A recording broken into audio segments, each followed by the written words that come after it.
السلام علیکم ورحمۃ اللہ وبرکاتہ۔ حقیقت یہ ہے کہ ہمارے جو بھائی تشریف لائے ہیں، ہم ان کی آمد پر نہایت خوش ہیں، اور حقیقت یہ ہے کہ اس زمانے میں دین کے لیے وقت نکالنا یہ غنیمت ہے۔ کوئی شخص وقت دینے کے لیے تیار نہیں۔ ہر شخص کے پاس اتنے عذر ہیں، اتنی مصروفیتیں ہیں جن کی حد نہیں۔ تو جو شخص اپنے سب کام چھوڑ کر، بیوی بچے چھوڑ کر، گھر کا آرام چھوڑ کر، اپنا ماحول چھوڑ کر سفر اختیار کرتا ہے، تو ظاہر بات ہے کہ اس کا مقصد یہی ہے کہ اللہ کی رضا حاصل ہو جائے، اور یہ بہت بڑا مقصد ہے۔ ہمارے یہ بھائی بھی اس لیے یہاں تشریف لائے ہیں، لیکن ایک بات یاد رکھنی چاہیے کہ جس طرح ہمارے ایک بھائی نے پہلے اٹھ کر اعلان کیا اور مولانا صاحب نے بھی بیان فرمایا کہ اللہ تبارک و تعالی اور اس کے رسول صلی اللہ علیہ وسلم کے بتائے ہوئے طریقوں میں ہی ہماری کامیابی ہے۔ اس کے علاوہ کسی اور راستے میں اگر کوئی کامیابی تلاش کرتا ہے تو وہ غلطی پر لگا ہوا ہے۔ جتنی مرضی محنت کر لے، جتنی مرضی محنت کر لے، اس کی وہ محنت ضائع ہے، رائگان ہے۔ تو تبلیغی جماعت والے احباب، اس میں کوئی شک نہیں کہ بہت بڑی محنت کر رہے ہیں۔ جماعتیں جاتی ہیں، ملکوں میں پھرتی ہیں، لیکن اس کے باوجود مسلمانوں کی حالت میں کوئی خاص فرق محسوس نہیں ہوتا۔ تو میں نہایت ہی اخلاص کے ساتھ، جس طرح یہ بھائی ہمارے پاس تشریف لائے ہیں، میں اپنا فرض سمجھتا ہوں کہ ان کو چند ایسی باتوں کی طرف توجہ دلاؤں جو شاید انہوں نے اس سے پہلے غور نہ کیا، اور غور کریں تو ہو سکتا ہے کہ ان کی عاقبت اللہ کے فضل سے بہتر ہو جائے۔ جس طرح کہ ہم پر ان کا حق تھا تبلیغ کے لیے آئے، ان کا ہم پر حق ہے کہ ہم جو بات صحیح سمجھتے ہیں وہ ان کی خدمت میں قرآن و حدیث کی روشنی میں عرض کریں۔ تو اس لیے میں چند باتوں کی طرف ان بھائیوں کی توجہ دلانا چاہتا ہوں۔ تبلیغی جماعت کے متعلق آپ سب بھائی جانتے ہیں کہ یہ مولانا الیاس صاحب نے یہ جماعت شروع کی، اور اس کو فکری مواد یعنی باقاعدہ تحریری چیزیں جس شخص نے دیں وہ شیخ الحدیث مولانا محمد زکریا صاحب تھے۔ مولانا الیاس صاحب نے انہیں فرمایا کہ آپ نماز کے فضائل پر اور زکوٰۃ کے فضائل پر، حج کے فضائل پر، ذکر کے فضائل پر کتابیں لکھتے ہیں۔ اب وہ کتابیں پہلے تبلیغی نصاب کے نام پر چلتی تھیں، اب فضائل اعمال کے نام سے اس کا ایک مجموعہ وہ تبلیغی احباب کے پاس ہوتا ہے، اور ایک اور مجلد ہے فضائل صدقات و حج، وہ بھی بعض احباب کے پاس ہوتا ہے۔ اور وقت تو ظاہر ہے جب انسان گھر سے نکل آتا ہے تو اس کے پاس بہت وقت ہوتا ہے، تو اس وقت میں تعلیمی حلقے جو ہمارے ان احباب کے ہیں ان میں وہ مولانا زکریا صاحب کی کتابیں پڑھی جاتی ہیں۔ اب یعنی منہج جو متعین ہوتا ہے، طریقہ کار متعین ہوتا ہے، اس کی بنیاد وہ کتابیں ہیں۔ ان سے ہٹ کر قرآن مجید کا درس کہیں باقاعدہ طور پر یا حدیث کا درس ہو، یہ نہیں ہے۔ عام طور پر وہی کتابیں جو ہیں پڑھی جاتی ہیں۔ تو اس سلسلے میں سب سے بنیادی بات یہ ہے کہ ہمارے ان بھائیوں نے ایک بات جو شروع میں کی تھی نا کہ سارا دین ہم میں آ جائے، سارا دین، مکمل دین، اس میں تھوڑی سی کوتاہی ہے میرے بھائیوں، کہ وہ 6 نمبر ہیں۔ ہمارے ان بھائیوں کو تو خوب اچھی طرح یاد ہوں گے، ان کے علاوہ دوسری چیزیں جو ہیں ان کی طرف توجہ نہیں ہے. یہ میں انشاءاللہ اس پر روشنی آخر میں تھوڑی سی ڈالوں گا. اس سے پہلے ایک دو اور باتیں میں عرض کرنا چاہتا ہوں. دار و مدار نجات کا کس چیز پر ہے؟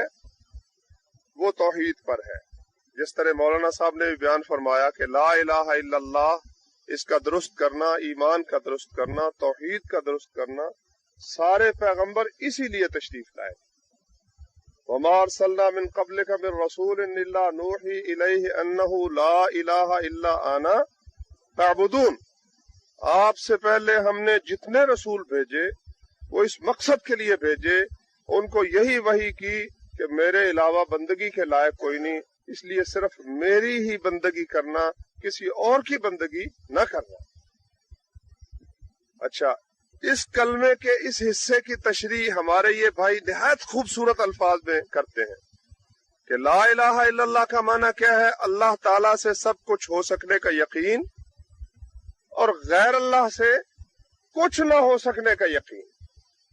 نہایت خوبصورت تشریح ہے، شاندار تشریح ہے کہ اللہ سب کچھ کر سکتا ہے اور غیر اللہ کچھ بھی نہیں کر سکتے. یہ لا الہ الا اللہ کی تشریح بہت شاندار تشریح ہے. لیکن جب ہم پڑھتے ہیں یہ فضائل کی کتابیں جو ان حلقوں میں پڑھی جاتی ہیں تو ان سے ہمیں یہ سمجھ آتی ہے کہ نہیں، اللہ کے علاوہ بھی کچھ ہستیاں ایسی ہیں کہ جب اللہ تبارک و تعالی سے بات نہ بنے تو وہ بنا دیتی ہیں.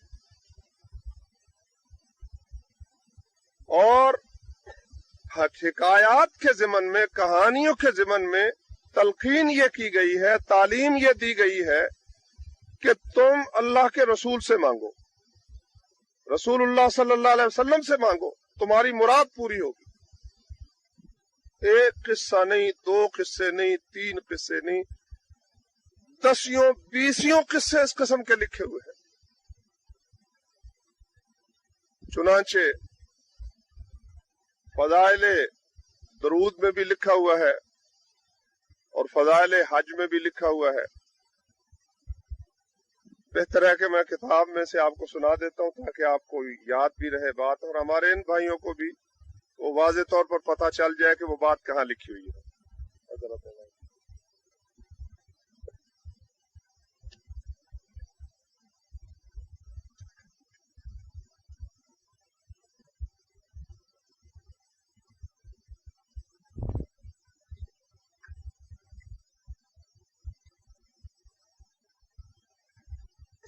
یہ اس وقت میرے پاس کتاب ہے فضائل صدقات و حج.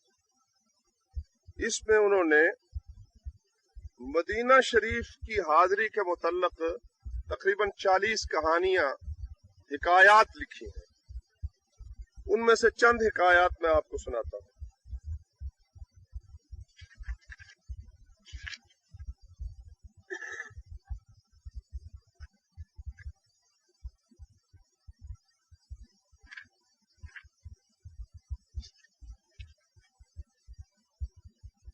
یہ 8ویں حکایت ہے اس سلسلے میں. چھاپے مختلف ہوتے ہیں. یہ میرے پاس جو چھاپا ہے اس وقت یہ 128 صفحہ ہے. یہ شیخ ابو الخیر اختہ فرماتے ہیں کہ میں ایک مرتبہ مدینہ طیبہ حاضر ہوا اور 5 دن ایسے گزر گئے کہ کھانے کو کچھ بھی نہ ملا، کوئی چیز چکھنے کی بھی نوبت نہ آئی. میں قبر اطہر پر حاضر ہوا اور حضور اقدس صلی اللہ علیہ وآلہ وسلم اور حضرات شیخین پر سلام عرض کر کے میں نے عرض کیا، یا رسول اللہ، میں آج رات کو حضور کا مہمان بنوں گا. یہ عرض کر کے وہاں سے ہٹ کر منبر شریف کے پیچھے جا کر سو گیا. میں نے خواب میں دیکھا کہ حضور اقدس صلی اللہ علیہ وسلم تشریف فرما ہے. دائیں جانب حضرت ابوبکر صدیق ہیں اور بائیں جانب عمر فاروق ہیں اور حضرت علی رضی اللہ عنہ سامنے ہیں. حضرت علی نے مجھ کو بلایا اور فرمایا، دیکھ حضور اقدس صلی اللہ علیہ وسلم تشریف لائے ہیں. میں اٹھا تو آپ نے مجھے ایک روٹی مرحمت فرمائی. میں نے آدھی کھائی اور جب میری آنکھ کھلی تو آدھی میرے ہاتھ میں تھی. اچھا، اب اس میں 2-3 چیزیں قابل غور ہے میرے بھائیوں.